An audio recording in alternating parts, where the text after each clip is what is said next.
Fizik күнүгү өзү даруу. Киши физик күнүгүлөр менен шөгүллөнсө, демек анын организминин менә көрсөткүчтөрү югары була, ул сәламәт була.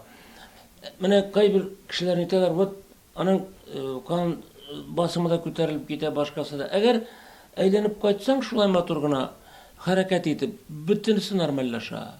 Кызганычка каршы, biraz гына хәзер безнең балаларның да сәламәтлеге кимеде инде. Физик яктан менә бит ул дәүләт күләмендә булырга тиеш. Күптән түгел Путин бит указ белән, махсус указ белән ГТОны кертте безнең илдә бөтен илләрне.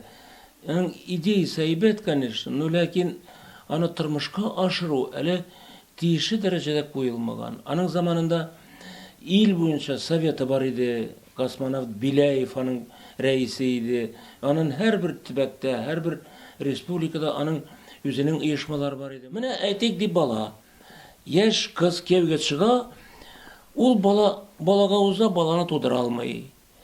Ул физик яктан искиткеч аның күрсәткечләре түбән. Аның бернинди мышцалары да юк. Алар инде шундый исключительно үсеш алмыйча калалар. Нәрсә эшләргә? Табалар кешене. Анда эш монда юл. Берсе акушер бит туган вакытта булыша. Баса, тиртә, этә, тегене җимерә, изә. Шулай итеп баланы тудыралар. Икенчесе, баланың теге шипцами дип башыннан тартып алалар. Башыннан тарткан вакытта муены сузыла, бөтен менә эчке әгъзаларны, аларны эшләткәнен контроль ясый торган бөтен симпатический, парасимпатический бит баш миеннән төшә торган мәшәләр, алар бөтенесе җәрәхәт хәленә кала. Бала 4 яшенә, 5 яшенә кадәр атламый да, сөйләми дә, аннан инде киренгенә китеп бара. Өченчесе, значит, кесарево сечение. Операциясы баланы алалар. Ул өлгермәгән була. Алар нәрсә эшләргә кирәк? Балага узды, аңа 1 ел буе физик күнегүләр белән шөгыльләнергә кирәк.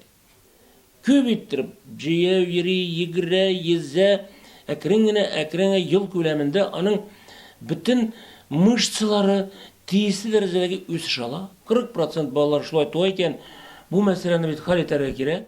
Менә катлаулы авырулар ул бөтенләй дәүләт хисабына булырга тиеш.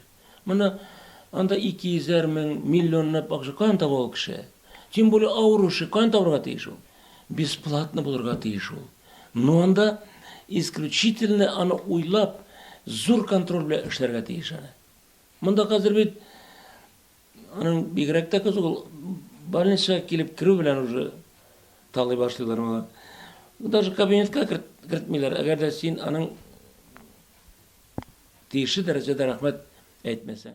Элек бит бөтенесе үзебезнекеләр иде. Татарстан кешеләре, Татарстан балалары, Татарстан егетләре һаман шуның аркасында хәзер безнең иң атаклы әйтик спортның төре җиңел атлетика, чаңгы буенча, алар әкрен генә суынып килә, бетәләр.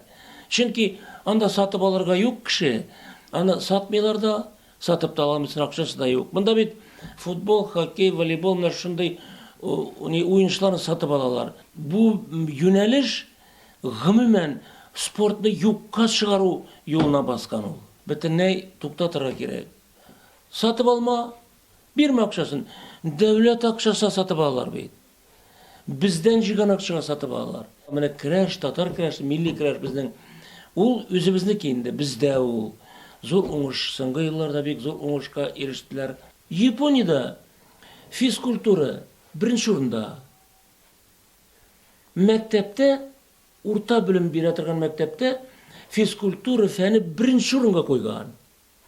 Мин күптән өйрәнәм инде аларны. Алар физкультураны сәламәтлекнең нигезе итеп карыйлар. Сәламәтлек булмаса, башка нәрсә кирәкми. Менә ничек куелган ул дәүләт күләмендә. Шуның өчен японнар иң сәламәтле халык. Мин ышанам аңа, обязательно безнең ил, Россия халкы иң таза, иң әйбәт, иң акыллы кеше буларга тиеш ул, обязательно. Без үзебез оештырырга тиеш аны.